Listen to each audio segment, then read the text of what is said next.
All right, welcome everyone. And really lovely turnout here a week before the holidays. It's our last SDP Connect of the year. We have been meeting since the summer, almost every single Wednesday. We've skipped a few Wednesdays here or there. We have been doing these SDP Connects on every possible issue that you could imagine around the self-determination program. And we have the recordings of all of them available to you to watch, so that if you want to learn a little bit more about the individual budget or about the spending plan, you can find those on the interchange. And what I might do is, I'm going to make sure that I'm going to add a little slide to my presentation right now, because it's not part of the normal informational meeting, but I'm going to just give you a little tour of the additional resources that we have at Disability Voices United. So I'm going to need a moment to add this in. So I'm going to ask Connie and Harvey to say hi, to fill in for 3 minutes for me while I add this slide. Connie and Harvey, why don't you talk a little bit about where the self-determination program came from, since you were the reason you came up with the idea? So we are not wounded. We're just old. No, we got into a fight and we don't know who won. So we just look like we're in bad shape, but we're not. So once upon a time, Harvey and Connie Lapin grew up in Detroit, Michigan, where there happened to be the Center for Self-Determination.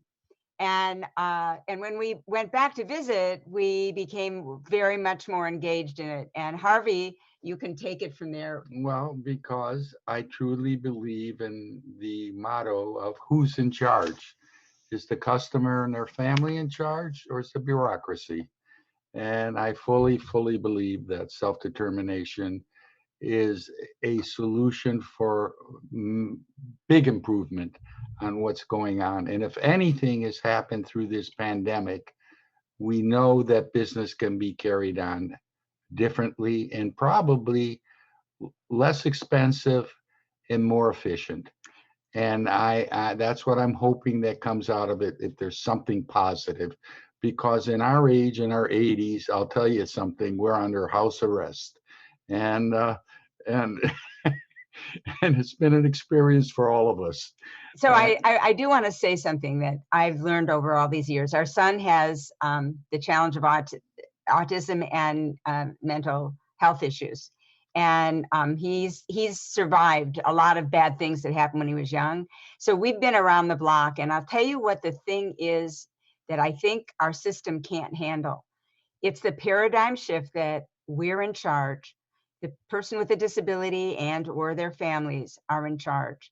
It's not, and I was trained as a speech pathologist, so I was one of those professionals that I could help everybody and make things better. It's not that professionals or people that aren't family or consumers are bad people. They just have been, well, I can say it, I can't get fired ever, indoctrinated that we're the fixers.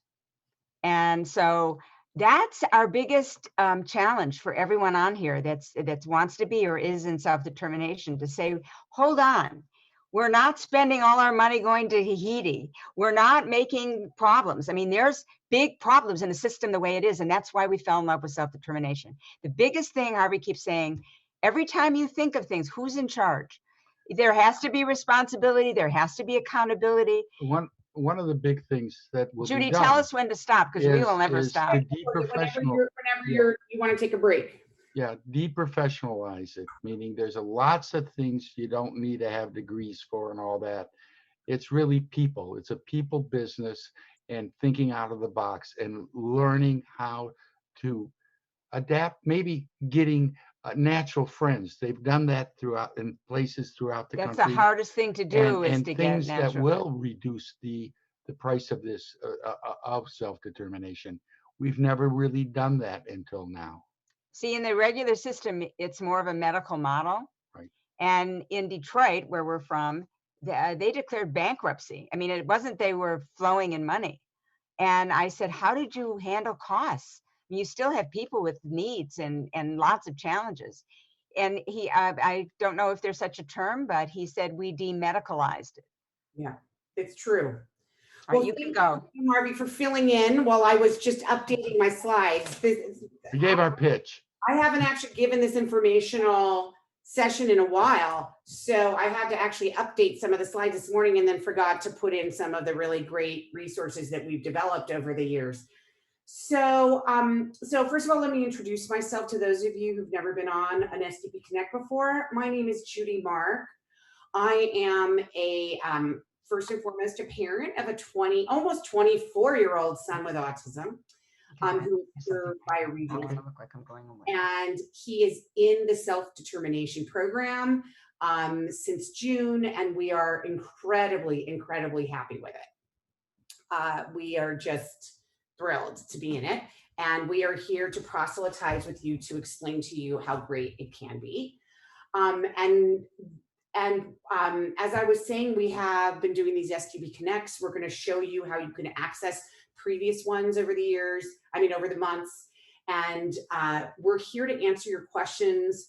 We meet for about an hour and a half, and we'll try to answer as many questions as we can for you.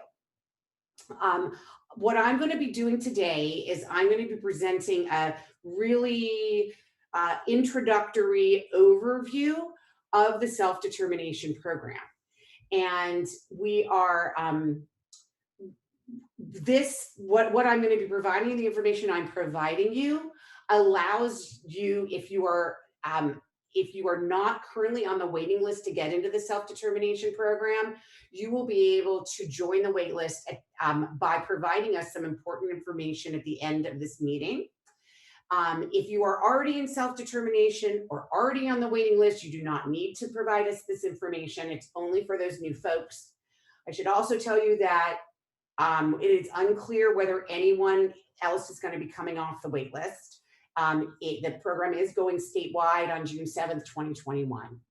And so what I'm telling you is going to be very important for you to know come June. All right, so I am now going to start my little slideshow. And just to let you know, Ed, is that once I start the slideshow, it's really hard for me to see the chat, or it's really hard for me to see people coming in to let them in and all that stuff. So I'm leaving that up to you, Ed, okay? Got it, I'm on it. Okay, great. All right, so let me share my screen and start slideshow. Let's see if this works. Presenters. What are you guys, Ed, what are you seeing? Oh, It's the full thing with your presenter's notes and everything. Oh, no, we don't want to do that. Yep. No, that means that I did the wrong one. Oh, all right. Well, maybe I'm not going to use my presenter notes because I kind of know it by heart. So are you seeing that now? Nope, still the same thing. Oh, crappy crap. All right, stopping sharing. Sorry, everybody. It keeps doing this. Okay, hold on, share screen. Oh, I think I got it now. How does that look? Perfect, Judy, perfect. Okay. Thank you, Ed, for being my director.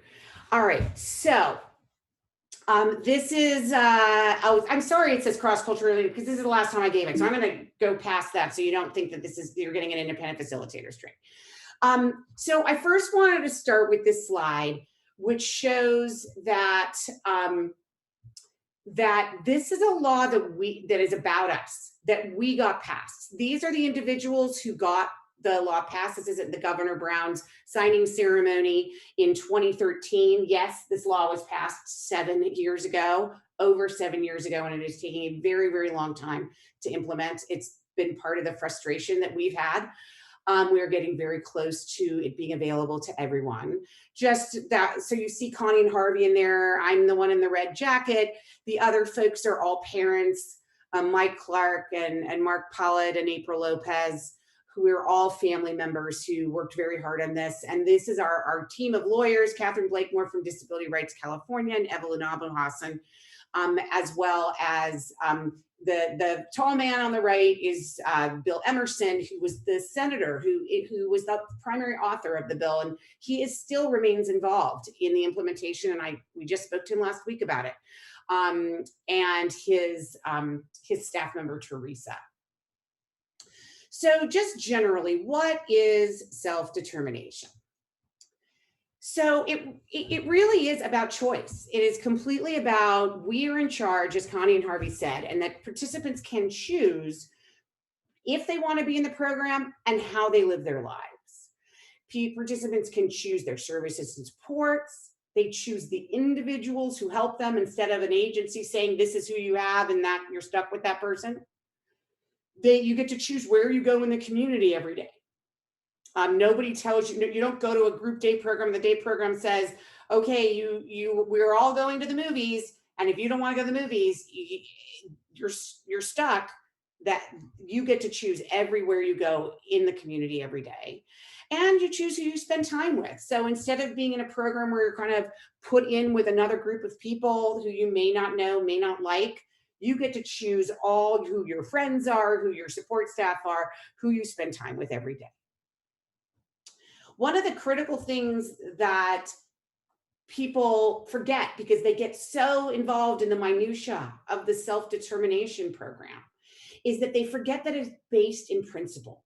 And one of the main things that people who go into the self-determination program and their families must know, and it's written into the law, is that you have to know the 5 principles of self-determination. So every time you think about, wow, I'm interacting with the regional center in this way, or I'm interacting with a service provider, or I'm interacting with my FMS or my independent facilitator, are they meeting these 5 principles of self-determination? And if they're not, something is wrong. So I want you to always think about that. Okay, so freedom. Freedom includes the ability of adults with developmental disabilities to exercise the same rights as all citizens.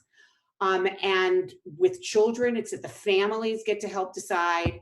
You get to choose where you live, how you spend your time. You have the freedom to receive unbiased assistance of your own choosing, meaning that if people are telling you what to do and you don't want to listen to them, you have the right to say, I want to listen to somebody else. Authority. You have control over a budget of a certain amount of money to purchase services. No one is allowed to micromanage you in that budget. You are able to do what you need to do within certain frameworks, and we'll get to that. Support. You have the right to pick supports and people that help you live. That includes people who are hired to work with you, as well as people that maybe are being your support for free. Responsibility. Make decisions in your life. You have those responsibilities. You are a valued member of your community. So I want to really just talk about this, because responsibility has two pieces. Responsibility talks about the fact that you are using public monies. All the money that is given to you in your budget is based on tax dollars from the state and tax dollars from the federal government. And they're matched together to help support the services that you want and the items and the activities you want to purchase for yourself. So you have a responsibility to not spend those monies in ways that are illegal, that are responsible, that help you meet your goals. But there's another piece of response. So that's what, when you're talking to regional centers, or even some others who don't love self-determination, they'd always focus in on the responsibility. Do you understand responsibility? And that you may not want to do this. This may not be the right thing for you. But in fact, responsibility is a second part. It means that people value you. You are a valued, responsible human being, and we should respect you. And that leads easily into the fifth principle, which is confirmation. That it confirms, the community confirms that you are the decision maker of your life, and that you get to decide how your life proceeds, and that no one else gets to tell you how to do that, including your parents, including your siblings, that you are ultimately the decider of your life, and that you can have people in your life who help you and support you in those decisions through your person-centered plan. All right, so how does self-determination work? So we're going to start with person-centered planning. So person-centered planning is not about a set of services that you're going to receive in your life. It's not like, it's totally different than an IPP. An IPP is really about, okay, what is your health? You know, what medications are you on? How are you keeping safe in the community? And what are the services that we as the regional center are able to provide you with? That's what an IPP is. A person-centered plan is a party with a purpose. It is a fiesta. It is an exciting time to think about who you are and what your hopes and dreams are in the world. So we talked about this planning meeting. This planning meeting can be small, it can be big. I mean, right now, because of COVID, planning meetings are generally online. Maybe the family is together, but the independent facilitator or the planner is online. For my son, who's had 3 person-centered planning meetings, his have always been in person because he got one right early in January of this year. So we snuck it in before COVID hit. And he had like 20 people. We had his favorite pasta from his favorite Italian place, and everybody celebrated him, and he just loved it. And he doesn't speak that much, and he's not able to express himself very clearly. But he was able to that day because he knew that we were respecting him. You get to choose who is part of your person-centered planning and who is at that meeting. This is a really important point I want to just hone in on, because I have had friends who have shown up at an IPP meeting and who are in the self-determination program, who is an adult. I have a friend who's an adult who's on his own, who doesn't have, he doesn't need family to be supporting him all the time. And he shows up at what he thought was an introductory IPP meeting with 2 total strangers at his regional center. And they put up posters and said, "This is your person-centered plan." And he called me up afterwards and said, "I just did my person-centered plan." And I said, "Really? Who was there?" He said, "It was just me." And I said, who led it? And he said, "They were these 2 people. I just met them today." That is not a person-centered plan. A person-centered plan is with people that you trust. So I had to get involved. I had to say that was not his plan. He gets to choose who he wants in his plan. And he ended up a couple of months later having a true person-centered planning meeting with somebody leading it whom he trusts, with his mom, with his brother, with his friends, with his professor, surrounded by people that he trusts and loves in the world. Finally, what comes out of person-centered planning is a written plan. It talks about your dreams, your hopes, your goals in your life. And that plan should be written and shown to everybody in your life, from your doctors, to your teachers, to your therapists, to your staff who support you, to your friends. Anybody in your life should be able to see what your plan is. All right, moving on to the role of the independent facilitator. So the independent facilitator can lead the person-centered planning process. You can find people and providers to support the participants. So the independent facilitator can be a small role or a very large role. You could have multiple independent facilitators.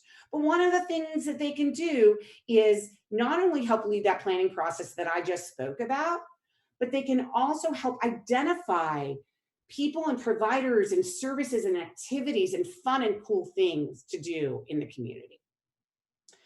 They can help develop the spending plan. We're going to talk about what that means. That's a lot. That's actually sometimes very hard for some people. So having a facilitator help you do that is critical.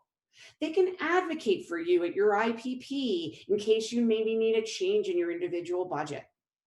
They can help manage a participant's workers. That's something that I know people are doing, where they maybe have 24/7 supports, and they have maybe they have 8 or 10 staff.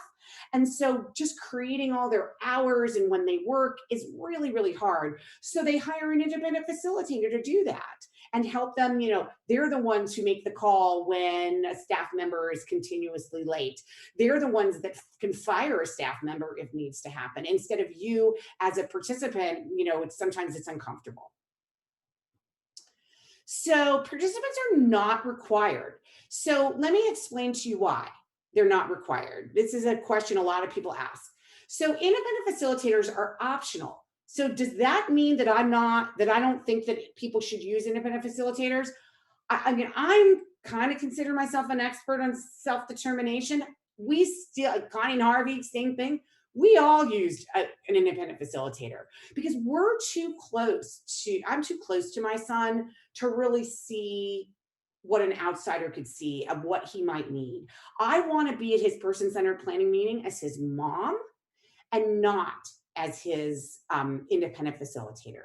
So for those of you who are like, oh, I know my son the best, I'm going to be his independent facilitator. I know you know your son or your daughter the best. There's no question in my mind that you do. However, what you need to think about is that you know him or her best as a parent, not as an independent facilitator, who may know some very cool activities in the community, can bring people together, can really ask the hard questions. So the reason why it's not required, I should say, is because people who were I meant to say this, I apologize. Self-determination is not new to the state of California. It had been around for 20 years when our law passed. And it was a pilot in 5 regional centers. And what we know from all those pilot participants who love being self-determination is that they didn't need an independent facilitator some years. So there were some years where the person was pretty happy in their lives and they were just going to continue to do similar things. So they maybe did a very small, modest person-centered plan. And maybe, they don't really need someone to be involved. And so they don't want to take money out of their budget to pay for one. So that's why it's not required. Would I highly recommend it the first time? Absolutely. Okay, so, oops, I went too far. It is paid for, the independent facilitator is paid for through your spending plan or through the traditional system in your purchase of service. And I'm going to explain that in a moment. The reason why it's called independent facilitator is that individual is not allowed to be providing other services to their participant through their IPP. And let me explain why, because Connie Harvey and I helped to write the law, and we were very, very clear about this. It is because if you're the independent facilitator and you're coming up with recommendations for service providers or people to help the individual, you don't want that person, I'm going to recommend me to be that person. I'm going to do everything for you. You need someone who's very unbiased, who says, oh, what are you interested in? You're interested in having a person help you find a job. Okay, well, I'm going to help you explore maybe 3 or 4 folks, and then you can interview them and decide who it is you want, as opposed to, it's going to be me doing everything and I'm going to get all the money. They cannot be the parent of a child or the spouse of an adult. So when I say they cannot be paid. You cannot be a paid independent facilitator and be the parent of somebody under the age of 18, or you cannot be the spouse of an adult. That's a requirement for all services in the self-determination program, by the way. It's not just for the independent facilitator. So a parent cannot pay themselves to provide any kind of service to their child.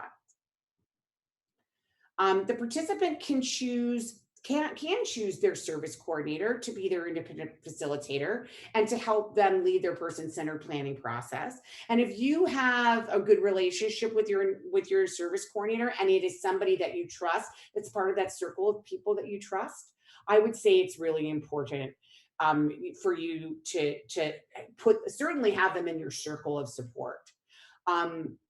Just remember that a service coordinator may not have, and they may not have that extensive experience in the community that you may be looking for. So they may know traditional vendors in the traditional system, but they may not know, like, where is there a good swim coach? Where is there a good Boy Scout troop? Where is there a good, disco to learn dancing or something? I mean, they may not know the general, and they may not have the time to be able to offer those creative kinds of solutions. So hiring a planner for your first PCP.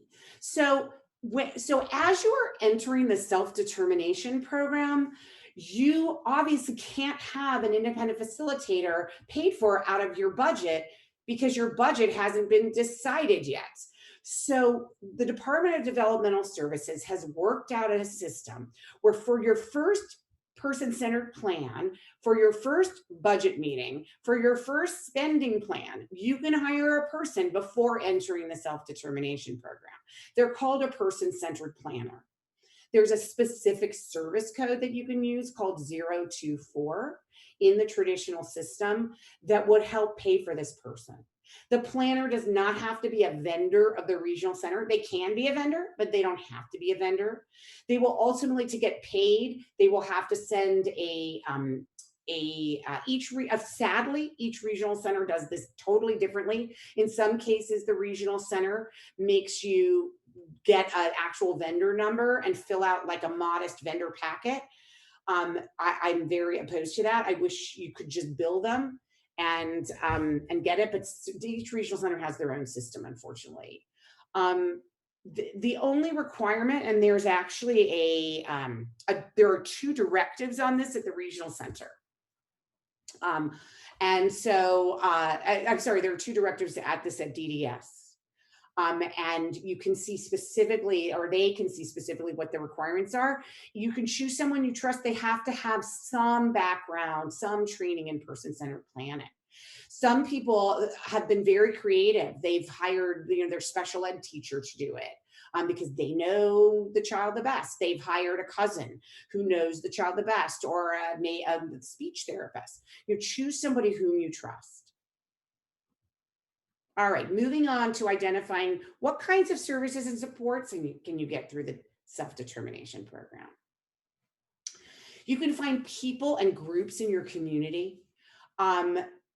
It has to be community-based. The services and supports you have must be in the community, must abide by this rule from the federal government saying that all your services and supports have to be fully included in the community. So going to like highly segregated programs is not going to work in the self-determination program.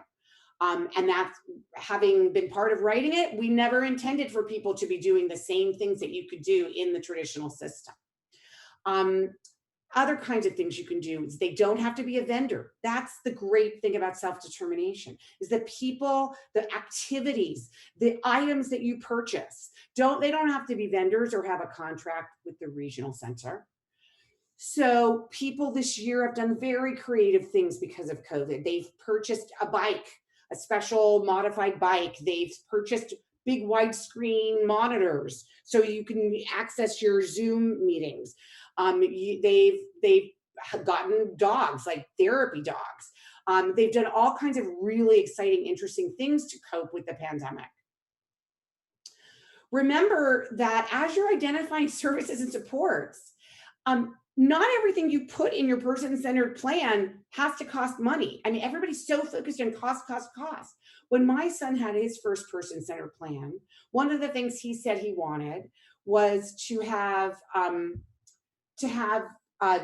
lunch more with his grandpa. So all we made sure is to put in his plan that he went to visit his grandpa all the time. That he had an every Monday lunch with his grandpa. And that cost us obviously nothing. You can remember that you can hire people directly. You are the boss of you are the boss of everybody you hire. You can hire them, you can fire them. You are in charge. It's not like now when you have a vendor where they're coming in and saying, here's the person we're going to have work with you, and you don't like them. It becomes a whole thing of explaining why you don't like them. And then there has to be there's probably a delayed time to find a replacement. With this, you can hire and fire people the same day. You can also join a class or a program. Let's say you decide to take an art class and you don't like that art class after all. You just want to switch to a dance class. You have to inform the people paying the bills, which you'll hear about, but you can make that decision, no questions asked. Okay, so moving on to talking about the individual budget. So the individual budget is the amount of money available from the regional center to implement your person-centered plan and your IPP, your individual program plan.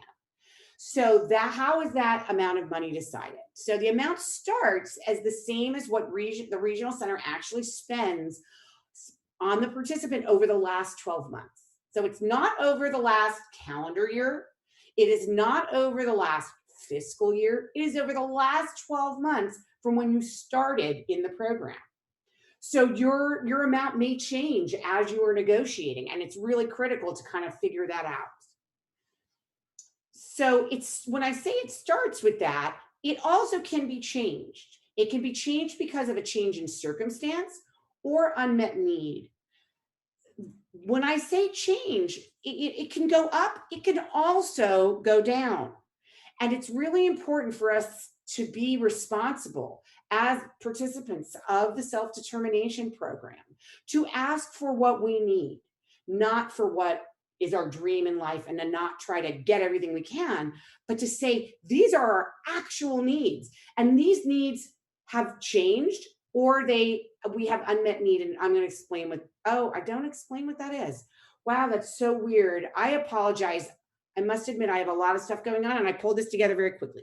Let me explain to you what each of these means in incredible detail. I also recommend going to our website and looking at the video where I spend an hour and a half talking about this, and other people spend that much talking about it. So what does change in circumstance mean? So change in circumstance is when something in the world changes, or in your life changes, so that you will require different level of services. And these are services based on the traditional system. Let me be very, very clear about that. These are not services in the self-determination program. So a really good example of a change in circumstances is the COVID pandemic. I mean, that's obviously, you're now at home all the time, you can't access certain services, and or maybe you're home from school and you may need supports while you're in school. So all of those things require a change in circumstances, and your budget may change because of that. Unmet need is a little bit of difference. It's basically saying that the system, the traditional system, the not self-determination, but the traditional system is not meeting your needs. It may be, let's say, that you want to go, you would like to get independent living services in the traditional system, but there is no provider available in the rural area where you live. Or you would like to have social skills therapy, but you can't find one where the therapist speaks Spanish. Or let's say you have very, very specific needs, and none of the services have really met those very important needs that you have. So we then take that individual budget amount, which is something that you will agree to with your regional center, and you create a spending plan. This is an overview. Remember, this is not for people in incredible detail. If you want incredible detail, we have done it already. This is just general stuff. So you take that dollar amount. So the individual budget is just a dollar amount. So let's say the dollar amount is $25,000. That is what your budget is for the year. You then take that $25,000 and you can spend up to that amount of money on a spending plan. And that spending plan details exactly how you are going to spend that budget to meet your IPP goals. You have to identify the cost of each service and support, including the cost of the FMS and the independent facilitator, and any costs associated with hiring workers, such as taxes, liability insurance, workers' compensation insurance. All of that must be in your budget. This is hard for a lot of people, I'll be honest. And this is where having an independent facilitator or a person-centered planner will be very helpful to you. You will also be using, I'm going to talk about what the FMS is. You'll also be using your financial management services to help you figure this out as well. So you then have an IPP meeting. So your IPP meeting looks really different in self-determination. Many people have more than one IPP, especially if you're asking for an increase in your budget. So in your IPP, usually the first IPP is about your budget amount. And you, if you have unmet need, you can ask for a change in your budget. Especially if you're asking for an increase in your budget. In some regional centers, they have to take it to some committee to ask about it, and that is obviously becomes kind of a thing. Sometimes it takes a long time, and sometimes you may be going through fair hearing to change your budget amount. The person-centered plan and your spending plan are presented at that meeting. So you've had maybe one IPP meeting where you're talking about your budget amount, and then you have a second IPP meeting where you go over the person-centered plan that you've created and your spending plan.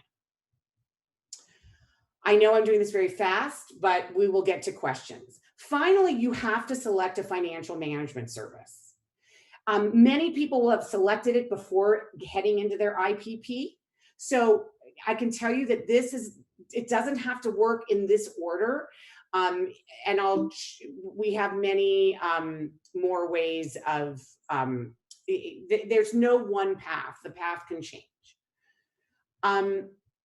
So the financial management service, or the FMS, gets money from your regional center to pay for all of the things you want to buy. They are a very important part of the self-determination program, and they're the only people who are actually vendored in the self-determination program, meaning they're the only ones who have a contract. They tell how much spent every month, proactively a report from your FMS to say this is how much money you've spent. You want to make sure, and they help you, that you're not spending. If you and you've run out of money, you're not getting more money because you messed up. You will be 2 months without services. So it's very important that you keep track of your spending. They also help to check the backgrounds and qualifications of the people that you hire. So let's say you hire a nurse, and is actually a nurse. In some cases, if you have a personal assistant or somebody who's providing direct personal care, you're required to have a background check, and the results of that background check, whether they pass it or fail it, will go to your FMS. They also help pay taxes for the participants' workers, which is really important. So where are we? We're currently in the phase-in period. We're in the last 6 months of the phase-in period of the self-determination program. There were 2 selections already made. There was one made on October 1st, 2018, where 2,500 consumers were picked based on diversity and ethnicity and diversity among regional centers. And the second selection was made in November of 2019. There's rumors out there that DDS is going to do a third selection. And I want you to know that I've been advocating against that I've been advocating to just let everyone in off the wait list who's on it.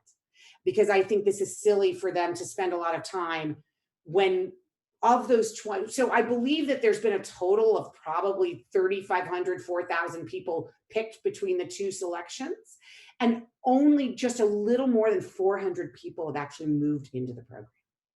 That is how many barriers exist to get people in. So we've been really advocating to reduce those barriers. We've been advocating with regional centers. We've been advocating with the Department of Developmental Services, DDS, to reduce those barriers so that people can go in. So if you are not currently in the self-determination program and you are not currently on the wait list, I can't guarantee that there will be another selection before June of 2021, but we at Disability Voices United can get you on that wait list. So we're going to add this to the chat, but also you'll see it here on the slide, that I'd like you to email our program assistant, Ed Herzl. It's Ed Herzl, Hirtzel @dvunited.org. And you need to provide us with the following information: the name of the consumer, the name of the regional center, the consumer's UCI number, which stands for Unique Client Identifier. If you don't know your child's UCI number, it is always at the top, the top of your IPP. You could also just email your service coordinator and ask for your UCI number. And then we need a contact name and email as well in case we have any follow-up questions for you. Finally, I want to talk to you about additional resources that exist out in the world, a lot of them from Disability Voices United. So if you just go to our website, disabilityvoicesunited.org, you'll find links to all of these things. But first, I want to tell you that we have a book, which I can show you. We have 2 books that we've written about the self-determination program. We have an interchange, which is an online system where it has a forum and you can ask questions and get answers. We're planning to hold a statewide virtual conference on April 16th through 18th, 2021, announcing the date today because we just decided the exact date yesterday. And also at all of your regional centers, there's a local advisory committee at each of the 21 regional centers. I encourage you to go to your local meetings. You can find out about them by going on. You can find the link to your local advisory committee by going to the interchange. You can also find out by going to your regional center's website and searching for self-determination. So I'm going to stop sharing the slideshow, and then I'm going to, I just want to show you our website real quick to see where you can, what we have, our resources. So if you look on our website and scroll down, first of all, we have a lot of resources on coronavirus if you need them, but you'll see here where you can find information about SDP Connect. Here's where you can order both of our books, Think Outside the Box, Information and Resources on California's new self-determination program. It is a manual, really a thick, wonderful manual on the self-determination program. We have special charts and diagrams, checklists for you to make sure you know what you're doing. And then we have a smaller, wonderful little novel type book called Profiles in Self-Determination, Inspiration for a Full Life.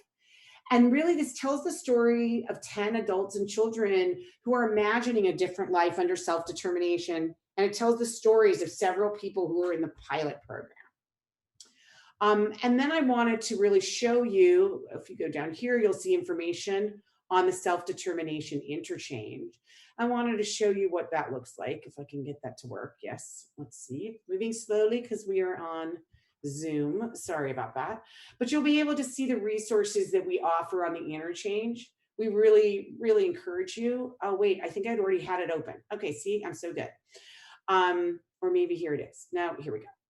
It's still loading very so slowly. We have, just so that you know, we have 2 interchanges, one on communication access for people who use something like augmentative or alternative types of communication, people who are non or minimally speaking. We're building, by the way, a third interchange right now on supported decision making. Okay, so the self-determination interchange. So here, it's coming in slowly. Here are the really great resources. So we put the latest things up on, that happen on self-determination on our interchange. For example, just in the last couple of weeks, the Department of Developmental Services issued a directive waiving the FMS fee during the COVID-19 pandemic. We have information on person-centered planning, independent facilitators, all kinds of information on the pilot project. This is where you will find the videos for SDP Connect. These are all the recordings from the very first one on June 10th that we did, talking about the individual budget versus the spending plan, to making the case for unmet need, how to choose and work with an FMS, step by step through the program. You'll just see we've done just tons of them, as you see. So any kind of information you might need, you will definitely find on this page of the interchange. One of the coolest things that we have is our forum. So you can find, let's say you have a question about person-centered planning.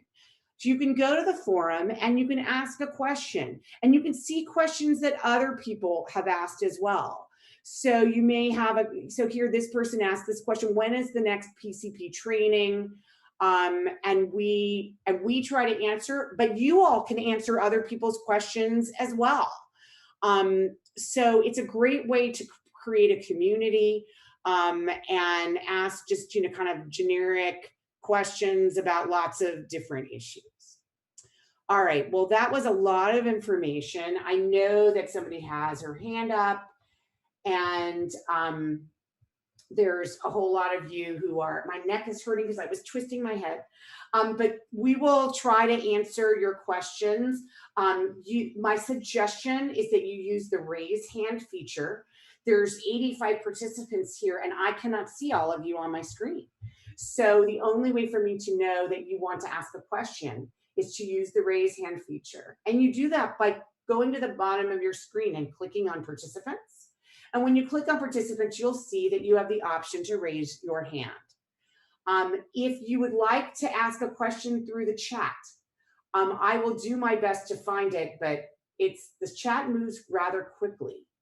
And so you are welcome to try to just ask it verbally, and we will just have you unmute yourself. We are a very democratic organization, by the way. We do not silence people. Everybody has a chance to speak on everything that we do at DVU. So we want to make sure that you have that chance. Okay, so first we have Sun, who has a question. You can go ahead and mute yourself, Sun. How are you? Hi, how are you? Good. Yeah, actually, I put my questions in the chatting room, but I can repeat. That would be So great. one individual, he's in the college, his first year of the college, but he failed most of his classes, but he strongly desires to complete the 4 years college. But he exhausted all the generic resources such as FAFSA or Department of Rehabilitation. So he wants to use self-determination budget to pay tuition, at least for this year. But the answer from the regional center is no. Yeah. So advice? Yeah, unfortunately, that is true. So there's not a lot that you can't pay for, but there are a few things that the federal government will not allow. So, there are times when the regional center has to say no to some things that are really valid. There are times that they say no to things that are not valid. So it is really important, Son, to always, speak to us. When we had to get a contract with the federal government for them to help pay for the self-determination program, and there were certain things that they put in that said you can't do. One of them is to pay for food. One of them is to pay for housing and rental, and one of them is to pay for tuition. And there's not a lot of other things, honestly. And so here's what, as an independent facilitator, people could really look for, is that this is where you could pay for an independent facilitator to help you find other resources, alternative resources for tuition. So maybe assist you in applying for a different kind of financial aid. There are scholarships available for people with disabilities to go to college. So, so maybe as an independent facilitator, you can explore these private ways to receive funding, but at the same time, you are you are being able to bill for that time to help them. So I'm sorry I don't have better news for you, but maybe if they have a limited amount of personal money, they can shift some things that they're currently paying for out of pocket over to the self-determination program, and so that they may have a little bit more funding for tuition. Judy, if no one has any other questions at this time, I'm not seeing any raised hands. I have 2 questions from the chat I would like to voice. Sure. I have one question that I didn't get permission to say the person's name. It was sent to me privately, so I'm just going to say it's an anonymous question. Let me scroll back up real quick. How does one handle the regional center if they continue to try to micromanage the plan after approving it? The working plan after approving it? Yeah, the spending plan.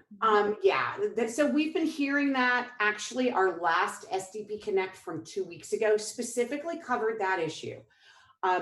So you are allowed to spend your money as long as it falls within the categories of the self-determination program, however you want. The regional center cannot micromanage you. There are times when you're putting something in your spending plan that would trigger something called generic resources. So something you should know is that regional centers are the payer of last resort, meaning you're supposed to ask your school district, IHSS, the Department of Rehabilitation, Medi-Cal, your private insurance. You're supposed to ask them first to pay for something before you ask the regional center to pay for it. That restriction still holds for people in the self-determination program. But here's what I've always suggested to people. So first of all, you should see generic resources as a great way to stretch your budget and to only use self-determination funds for those things that you can't get anyone else to pay for. So if you can get speech therapy to be paid for by your insurance company, why would you not want to do that so that you can use your self-determination dollars to pay for swim lessons, for, if somebody help you make friends, for somebody to take you to church on Sundays? I mean, why would you not want to use it for that you can't use the insurance for? So think of it as a coupon to stretch your budget. That's first. The second thing is, if there is something that is triggering the generic resources rule that you cannot get your insurance to pay for, you are getting a refusal, you are allowed to show that denial to your regional center, and they can and say, this is the way we got to spend it. But honestly, the easiest way to do this is to just call it something else. So let's say you're working with a speech therapist, and instead of triggering that rule for generic resources, you say that this person happens to be a speech therapist, but what we are having them do is to help the participant be integrated into the world. So maybe they're helping them learn how to dialogue on a Zoom chat with their friends in school, or they're helping them get some skills for employment. So though you want to think about things in a different way, because by the way, you should be using them in very unique and creative ways, because you can in the self-determination program. And Judy, if I may, just really Yes. quickly, there was an additional question in the chat, although I believe it's been answered. I just want to get your weigh in on it. Janelle asks, if you see this, just looking for clarification, is the individual budget based on the actual spent budget in the last 12 months or the actual allocated budget in the last 12 months? Thank you. Yes, it is absolutely on the amount of money that was spent, not on the amount of money that was authorized. So, but that is just your starting point. So let's use an example that you were authorized 30 hours a month of respite, but it took you several months to find a respite provider, and then that respite provider got sick. So then you went another month without it. So at the end of the year, you really only used about 8 out of the 12 months of your respite. What you can argue is that those 4 months should have been spent, but these were the reasons why they weren't spent. And so therefore that is unmet need. So you can certainly ask to have those funds put back into your budget, even though you didn't spend them in the previous year. There are some people, there's other ways to do it. Maybe you had, maybe in the middle of the year, you got authorized for, instead of 30 hours a month of respite, it went up to 50 hours a month of respite. You really should be looking towards the future and saying, well, right now my needs are 50 hours a month of respite, not 30. So I should get those extra 20 hours a month based on a 12-month period. So you know, even though the law says it is based on the last 12 months of expenses, the way it actually comes out in reality and the way that the Department of Developmental Services has advised people through, you could look at our SDP Connect that we did on this issue, but there is an actual sort of guide that DDS has provided to regional centers and to us to say this is the way you figure it out. It's actually it's called a tool, a budget tool. And what they say is if the person wasn't able to use those 12 months of services and they still need this service, you can add the 12 months of services into the budget. So I know the answer is not like straightforward and easy, but that is the answer. Other questions, Ed? Or Carla has her hand up. Go ahead, Carla. Hi, thank you. I have a question in regards of what you were talking before of like some regional centers controlling the spending plan, because I've been, for some of my clients, we're trying to make changes in the same category, and the changes are for the same services that are already there, but maybe like the bicycle that I wanted to buy is more expensive because they couldn't find the bicycle, or the person that was gonna do like community integration quit. So they wanted to put more hours to the other person and maybe increase the rate. And it's taking forever because the regional center wants to meet with the FMS and double check what is going on. Then we have to meet again with the FMS to get an answer. And it feels so controlling, like supposedly what you said, that the client is supposed to have freedom, authority. It's not happening. And I don't know if it's with that particular regional center, or if it's happening with others, but it seems really. Yeah, it's happening all over the state, Carla, and we have to really resist it. So here is the suggestion that I've given in previous meetings is that and by the way, I know a lot about the self-determination program, but I'm scrolling through the participants list and there's a whole lot of other really great experts who are on this call. I encourage you to like chime in if you want to add anything to these answers, because it doesn't just have to come from me. But what I'm suggesting, and I think Katie Ornberger said this when she led one of our SDP Connects, is that you give some reasonable deadlines to the regional center when you're asking for this change.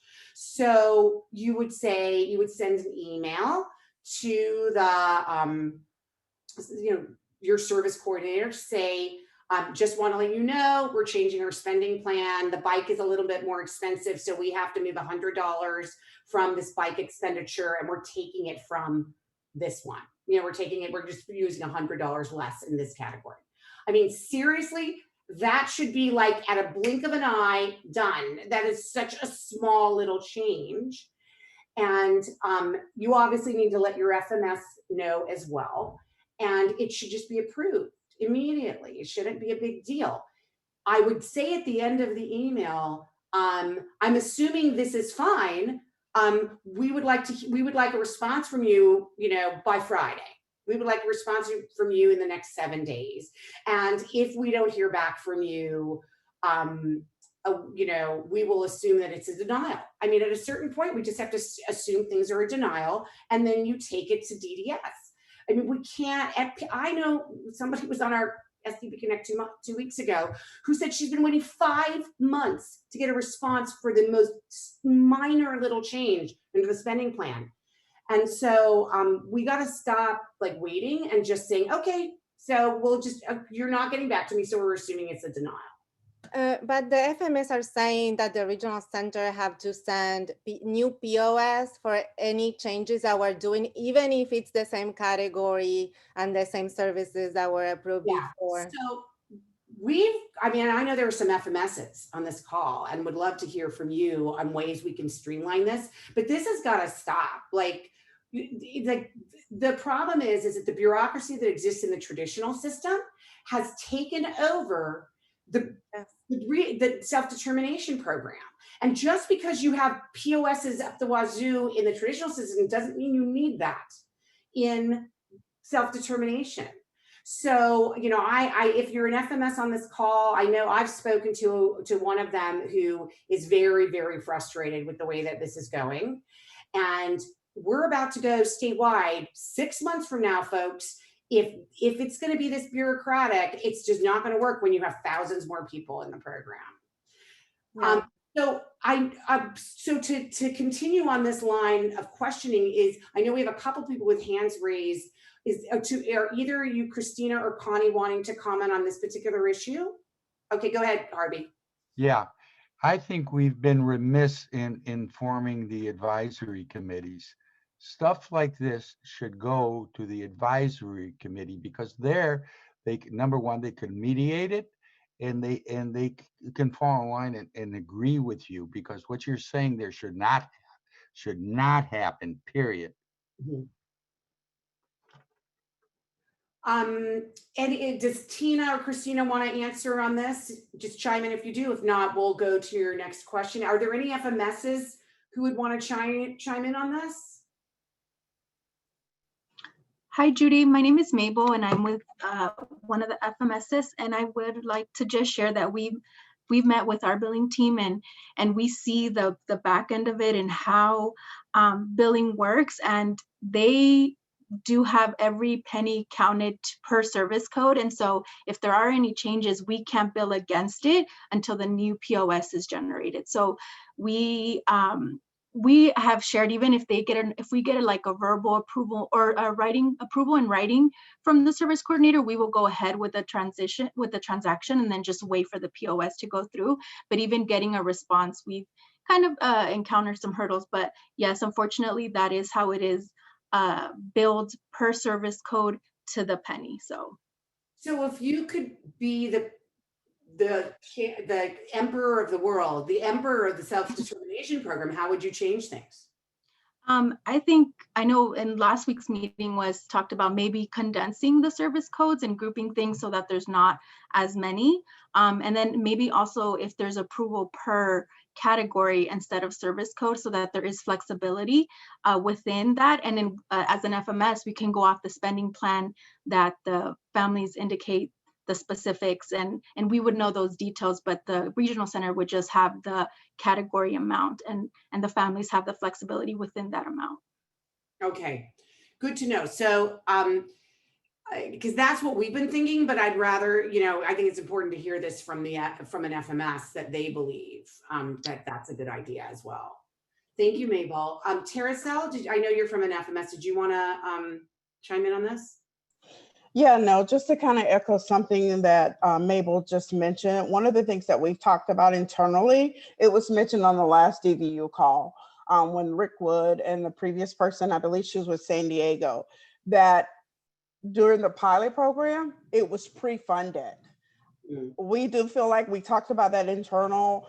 Our higher ups think that would be the best way to go. That if the money is pre-funded, then the FMS is truly guiding that process. They have the codes, they can move the money around a lot easier for families.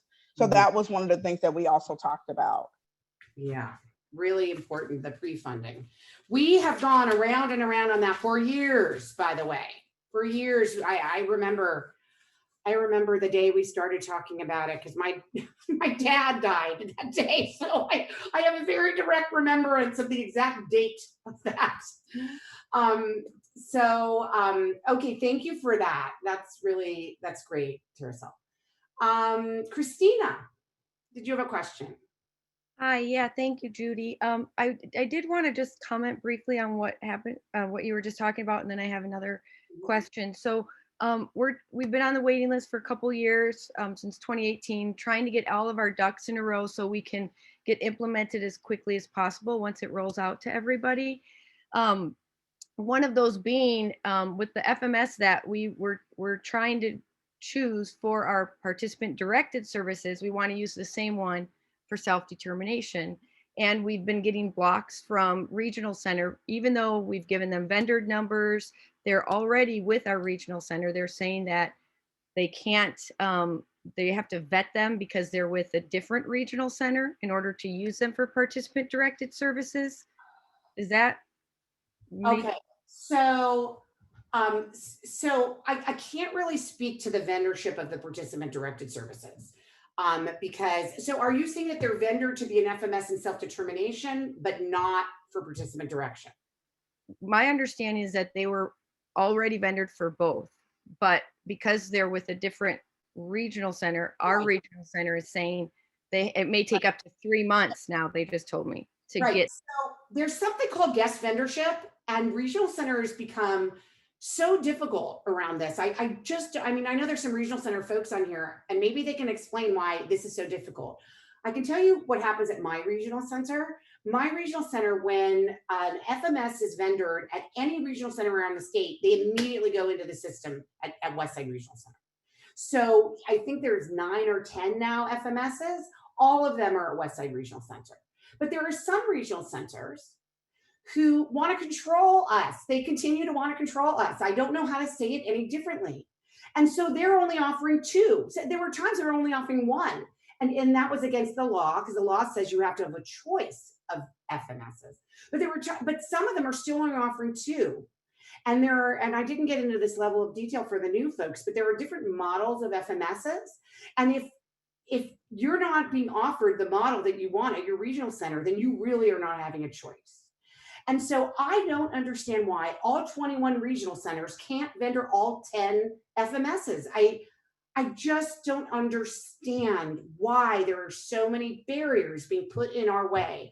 It is absolutely, it is just about, they don't want us to be in charge of our own lives. I mean, that's the bottom line. I can't think of anything else. Because if they say, well, we have a process, well, change the process. It's like, if Christina wants to use a different FMS, that should be her choice because they are vendor in the state of California. If you're, and remember that the regional center system is a statewide system. The DDS is a statewide system. It's not a local system. And so if you're vendored at one regional center, you can get courtesy vendorization. Thank you, Carol. It's called courtesy vendorization. And in some, I think they might call it guest vendorship.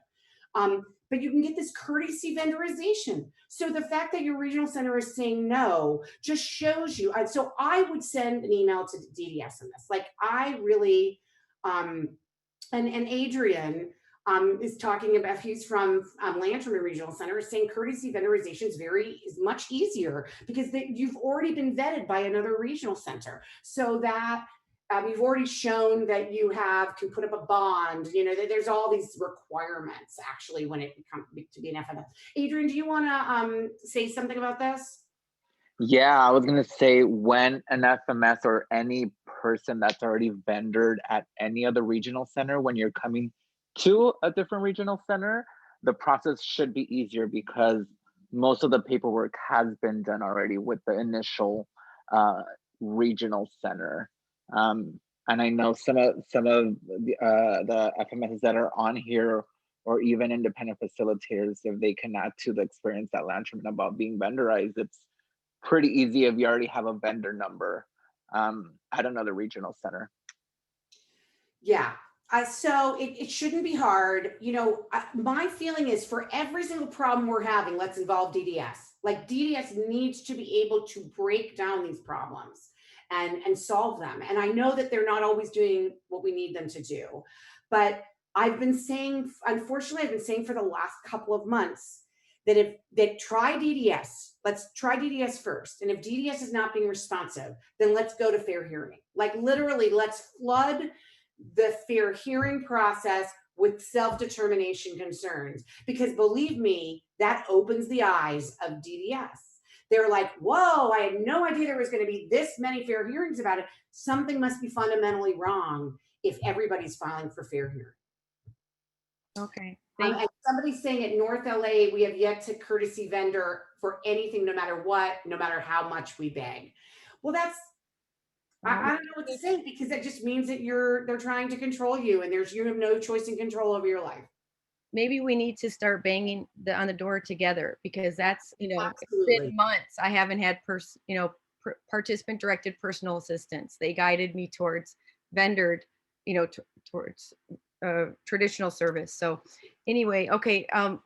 Two more things really quickly. Nancy Bargman did say on a town hall meeting that we can get a person-centered plan done prior to being in the program. Mm-hmm. I've tried to look to see how to find that information of how. I asked our regional center. They're trying to find out the information as well. They don't know what service code that we can use. So those of us on the waiting list can do that before June of 2021. Do you know what that is? That this 024 service code for those not in the program yet? Yeah, so it would be the same code. Okay.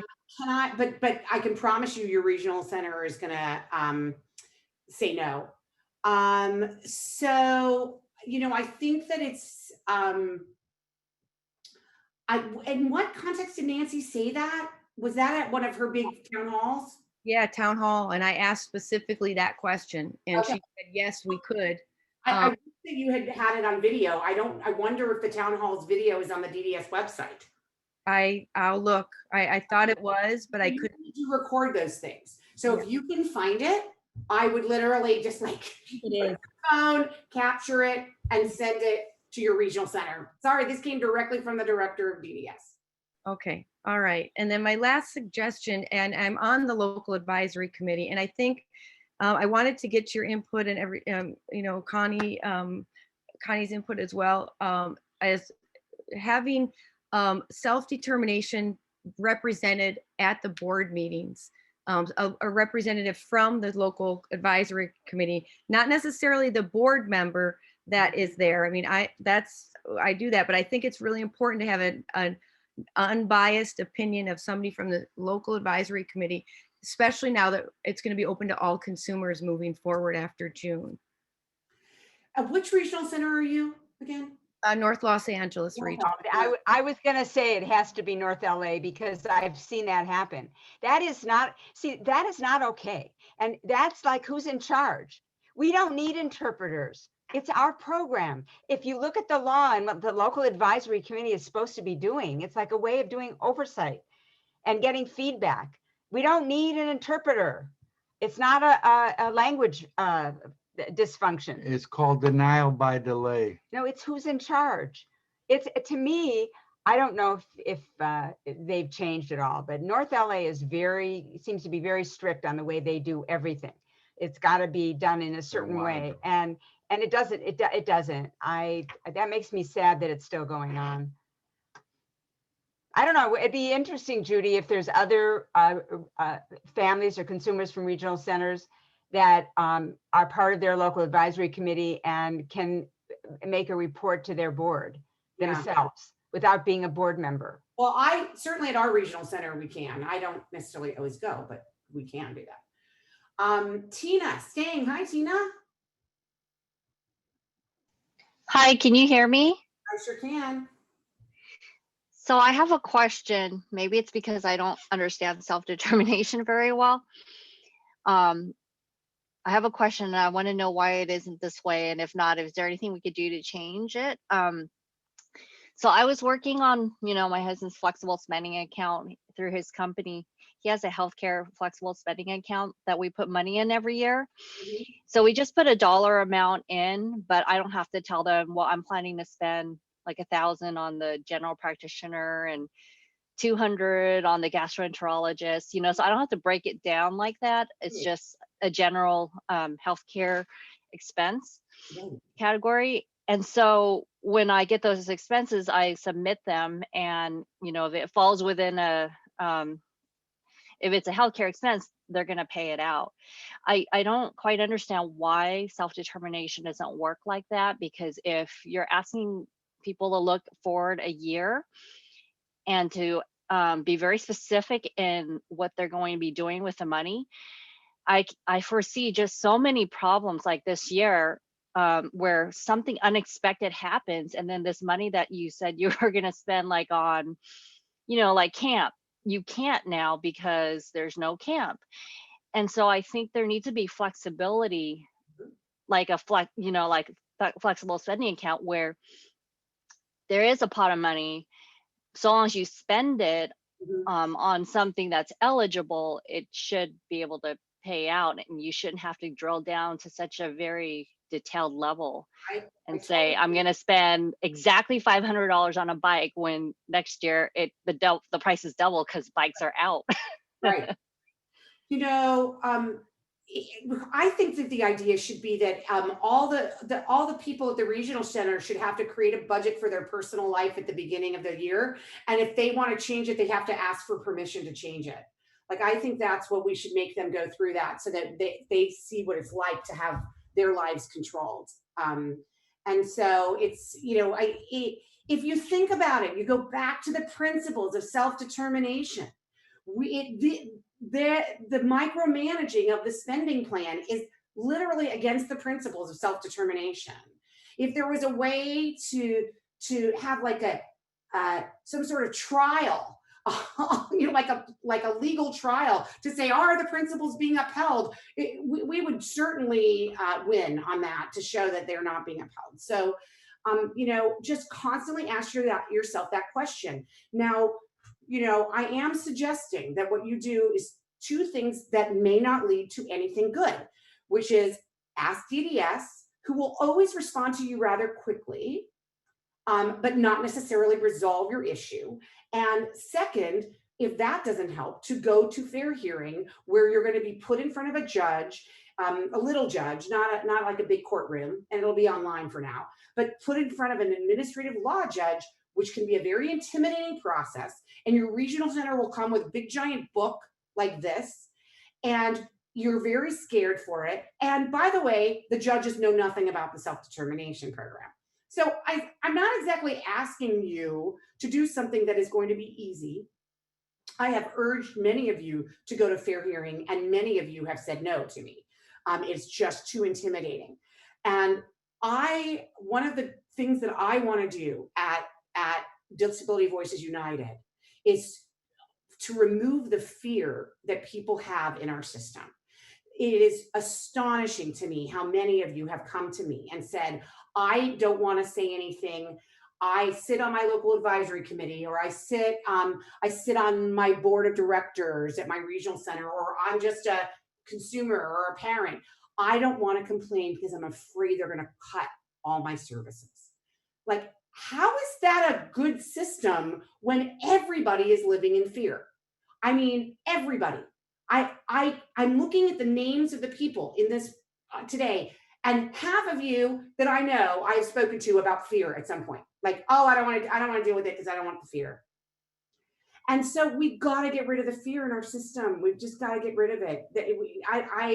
The intimidation, I don't know what else to say, but Sonia Ramos is saying, I went to fair hearing and was successful. So we have to do this.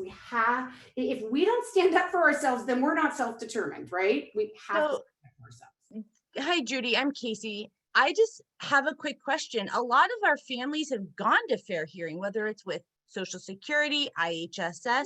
I'm surprised our families are in fear of that. Oh, Is it just because the judges don't have experience with self-determination? No, they're not in fear of just the judge. They're in fear of their service coordinator cutting their budget, or their executive director of the regional center cutting their budget or cutting their services. I mean, I have to tell you, this fear is endemic in the system and is not necessarily related to self-determination. Well, what makes people successful in the courtroom is evidence-based. And Right. if parents have enough evidence to the unmet need or to the needs of their children, then. So Casey, that's a very intimidating statement to make to people. You need evidence. It's like some families have low education. There maybe don't speak English. You can't say it like that. I mean, we did a whole one of these SDP Connects on how to go to fair hearing, and I, who have never luckily had to go to fair hearing with my regional center, I left that going, oh my God, I would never go to fair hearing, because it seemed so intimidating.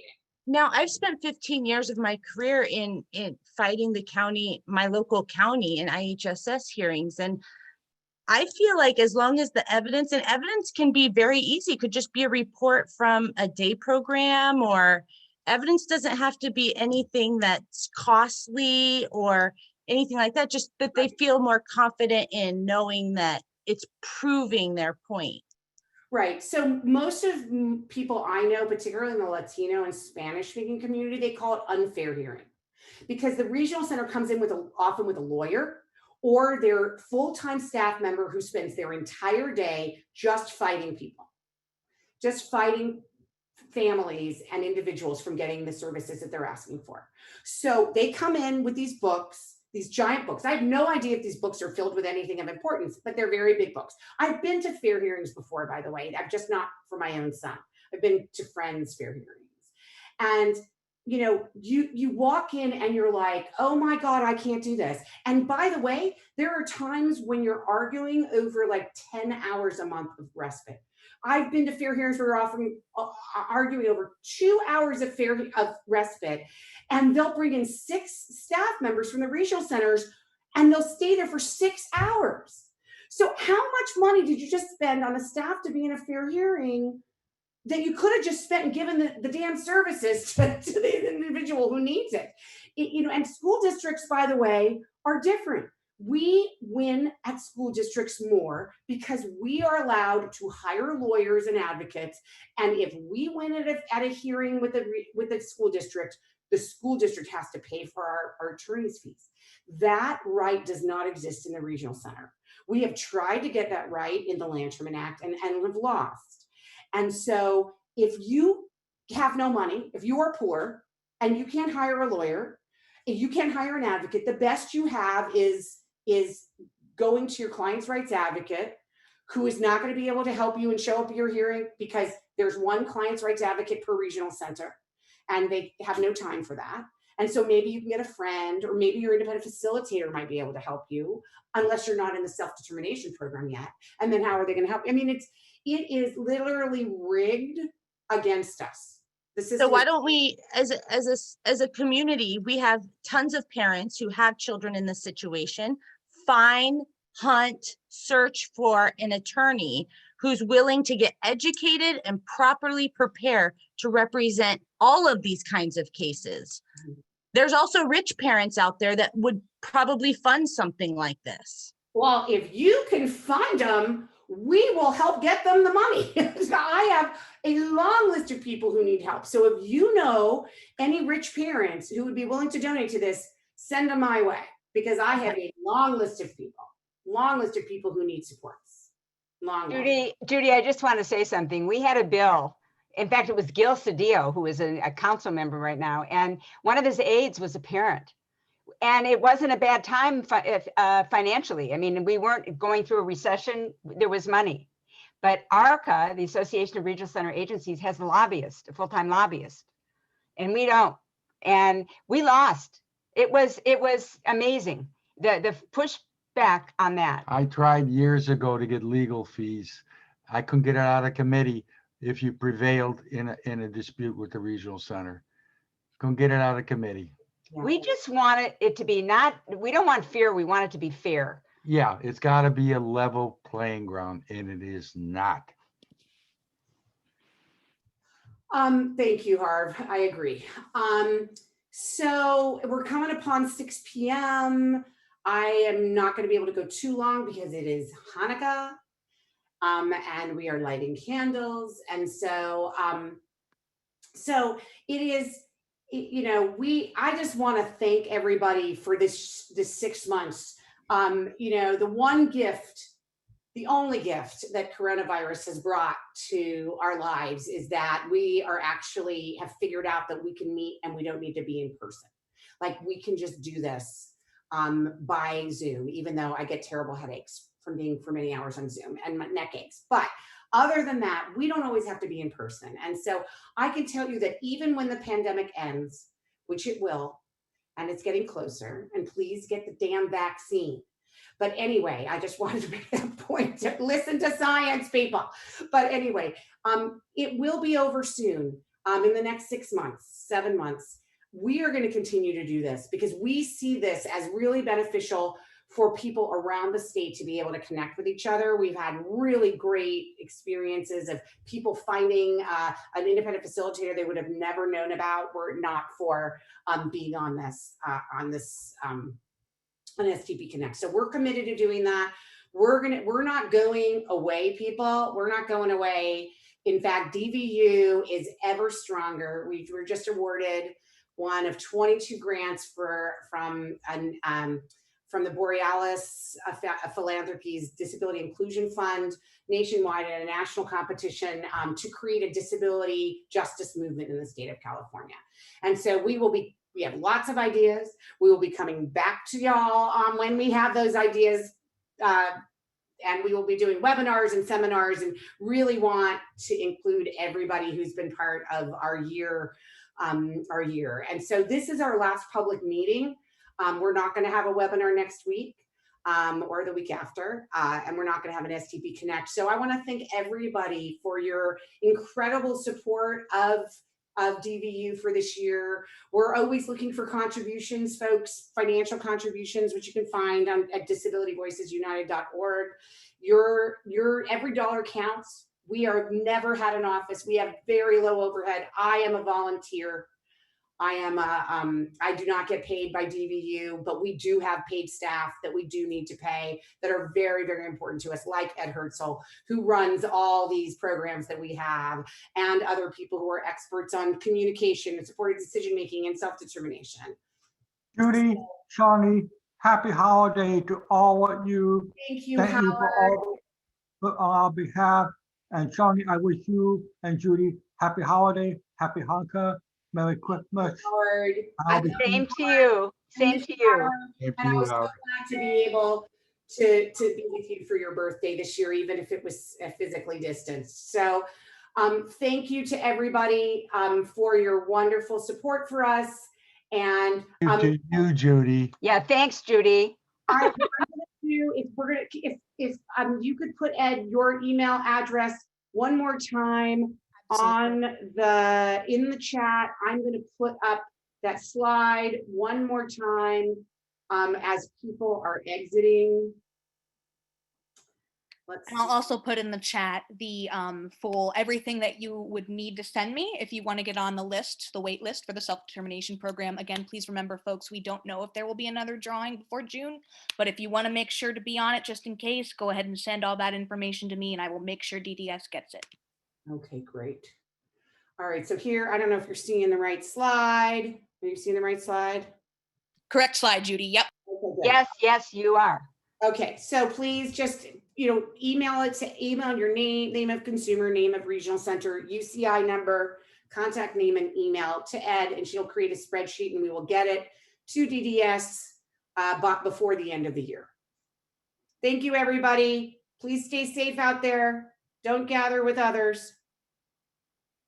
Thank you, Judy. Thank you, Connie. Thank you, Harvey. Safe out there. You're welcome. Thank you all. Yes. Thank you, everybody. Thank you. Happy holidays to all. Feliz Navidad. Yes, Feliz Navidad, Connie. I want to say I can sing that without sounding really bad. Well, that's a matter of opinion. You gonna sing a Hanukkah song, Connie? What? You gonna sing a Hanukkah song? Oh, Oh. dreidel, dreidel, dreidel, I made it out of clay, and when it's dry, I'm ready. That was good. Bye, everyone. Thank you. Happy Take Hanukkah. care, everybody. Stay Bye. safe. Bye. Bye. I don't know where the leave is.